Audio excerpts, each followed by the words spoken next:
కొంచెం పక్కన గోపి గోపి తమ్ముడు కొంచెం వెనక పక్కన కొంచెం వెనక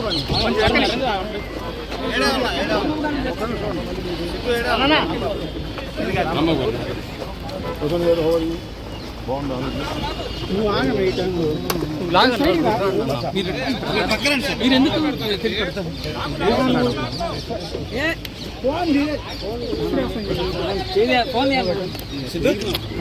మొబైల్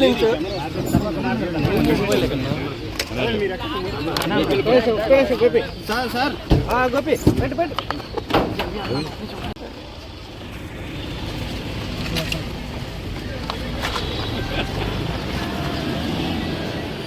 అనవసరమైన సెక్షన్స్.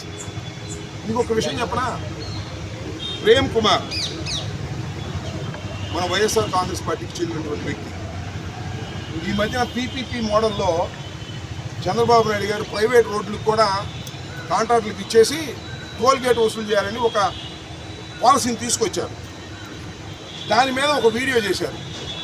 ఏమని దాని ఉద్దేశం, మామూలు రోడ్డుల్లో కూడా టోల్ కట్టాల్సిందే. ఇదివరకు ఏం కట్టేవాళ్ళం, టోల్ మనం ఆ మంగళగిరి దగ్గర కట్టేవాళ్ళం.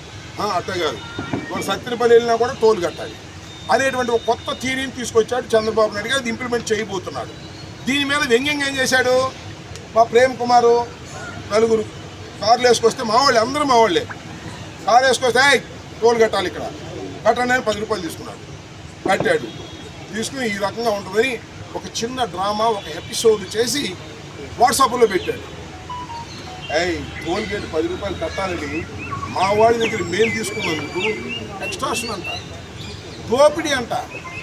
దోపిడీ అని కేసు పెట్టారు. వీటి దుంపాదేగా నాకు అర్థం కాదా, ఏమిటిది నాకు అర్థం కాదా.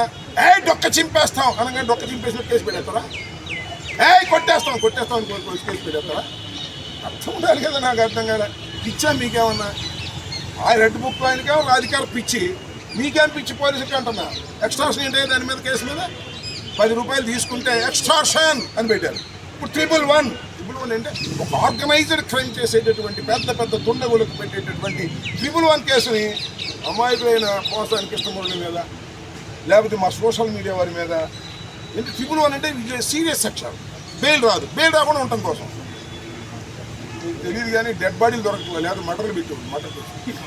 డెడ్ బాడీలు ఎక్కడ దొరికితే మాత్రం పెట్టేస్తారు మటర్ కేసు. నా మీద మన వీళ్ళ మీద ఆ డెడ్ బాడీలు కావాలి, అటెంప్ట్ మటర్లు పెట్టేస్తున్నారు. దానికి పెద్ద గాయం వస్తుందా, అటెంప్ట్ మటర్లు అయితే పెట్టేస్తున్నారు.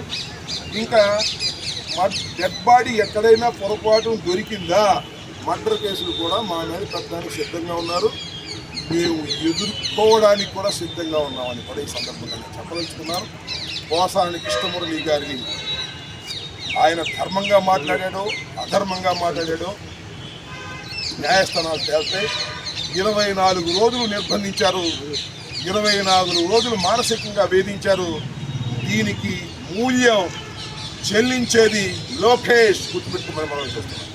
లోకేష్ ఫోన్ వస్తే వదిలేదు, లేకపోతే 2ంటికి వదిలేసాడు.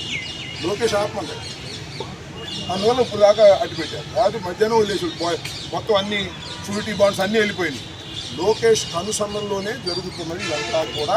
దీనికి బాధ్యత లోకేషే వహించవలసి ఉంటుందని నేను మీ ద్వారా చెప్పను.